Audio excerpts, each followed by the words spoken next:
yeah. The light's a little intense? Welcome to my world. Do you believe that race relations in this country will continue to improve during the Obama years? Yes. Yes. Oh, yes. Yeah? I think it spoke wonders for our country that he won by the margin that he did. How do you explain that? How do you explain 40-odd years ago we were talking about, can we pass a Civil Rights Act? How do you explain My mom went to segregated schools. Your mom went to a segregated school? I remember stories. Not just my mom, but my grandmother. I remember sitting there, me hearing stories of just one generation, 2 generations away of not even having something that doesn't seem real to me. It doesn't seem real to not be able to be at a school and sit next to her. It doesn't seem real to me. Him being elected president did a lot, but it did a lot for me personally, because when I was younger, my parents always had this thing where they said, okay, you can be whatever you want to be. You can grow up to be, you can be president, you can be whatever you want. And you didn't really believe it, did you? You never believe. I mean, you have it in the back of your mind, but it's not realistic. You figured it topped off somewhere, right? All I'd seen was the same type of guy, the same type of people running everything in the world. And it seemed to me like, okay, I know it's kind of far-fetched. White people running the world. Exactly. White male. White males. Old white males. You gonna duck and dive? Old white males. We're gonna do straight talk here. I did a lot of mentoring, a lot of middle school kids, and if I wouldn't ask any of them, can you actually be president? What they wanted to be was basketball players. Exactly. They wanted to be football players. Rappers. They wanted to be rappers. Top engineer didn't factor into the equation. Being the president of the United States in a real way didn't factor into the equation. It wasn't real. Folks of a certain age, it continue to say and be struck by the fact that race doesn't appear to be the hang-up for this generation that it's been for our generation. Is that true? This whole generation has kind of become more open-minded about everything, because everything has just kind of, our world has shrunk so much, and so we're forced to interact with people. Well, not really forced. We are interacting with people who are going to be gay, who are going to be a different gender, who are going to be Asian, black, white, you know, like they're going to come from different countries, they're going to come from different religious backgrounds. We grew up with diversity. I mean, I went to an integrated public school. I was wondering in when Kentucky. I was going to hear that Yeah. word, diversity. We see it here at Georgia Tech. I mean, more so than anywhere else that I've been.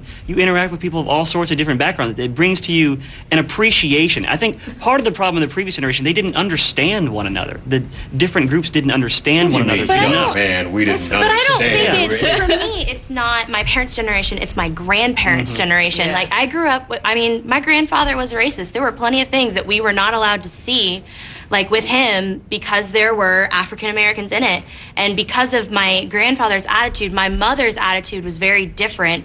And both she and my father instilled in me this tolerance. You might not agree with someone, but you can get along with them and you can work with them. Although I grew up in an area that might not be considered very diverse, like my mom made a point to make sure that we were friends with everyone.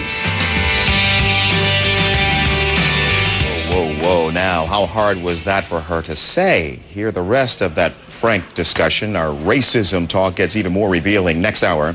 That's noon Eastern, 9 Pacific, right here in the newsroom.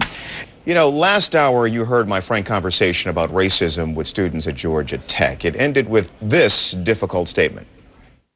My grandfather was racist. There were plenty of things that we were not allowed to see, like with him, because there were African Americans in it.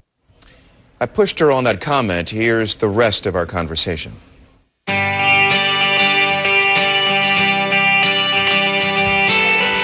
Yeah. The light's a little intense? Welcome to my world. We also...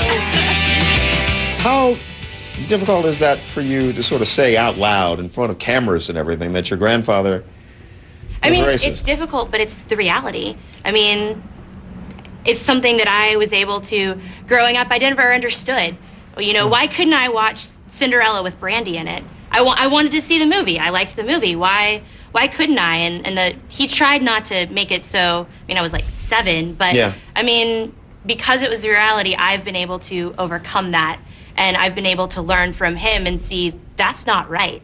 And, you know, I want to be able to interact with him. I want to be able to be friends with Shelby. You know, that we are people. We shouldn't be defined by the color of our skin. I've had my fair share of racial incidents on campus, before campus, and things like that. But I think that what we're coming to understand is that it's more of a personal hindrance if you continue to be closed-minded, you know, because it's not going to go back to separation. So I think that once we learn that, you know, it's beneficial to me to actually open my mind, and then maybe through that we've been able to change. And this is ultimately just a progressive country, and you know, you're pursuing the American dream, and it's the effort, you know, and the quality of your character, you know, that sets you apart. And I think ultimately we've seen that, you know, with racism, and you're striving towards that goal of having, you know, equality of opportunity. No, it's not to say that it doesn't exist, because for us to play this game that or to pretend like it doesn't exist, it is not real, because it does. Yeah. But at the same token, we have to understand that it's gonna happen. I felt it. I've experienced it myself. It's gonna happen. I've had some things said to me that shouldn't have been said. But it still stings. Yeah. And it hurts when you have someone that expects something different from you because of your sex, of the color of your skin. It hurts. But for me, and I think a lot of people in our generation, we've come to understand that this is an old mentality. It's gonna happen sometimes. But for us to make sure that this isn't like this for our kids, we've got to take a step forward. We've got to move forward and say, this isn't gonna kill me, and I'm not gonna sit here and dislike you because of what someone ignorant said to me earlier. The election of the first African American president says, you know what? You guys have no excuses anymore. You don't have race as an excuse. You don't have gender as an excuse anymore. All excuses are off the table. Right or wrong? Right. Right.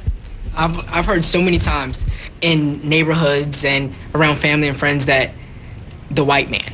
I often heard the white man. I can't do this because of the white man, because of we can't do this. But that's bull.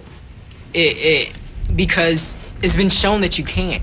So the only reason that you're not is because you've got something in your head telling you that you can't. But there's nothing that's actually holding you back other than yourself. Boy, pretty revealing and important conversation about race in America, and it keeps coming. Class is back in session next Friday at noon. The young people talk national security in these insecure times.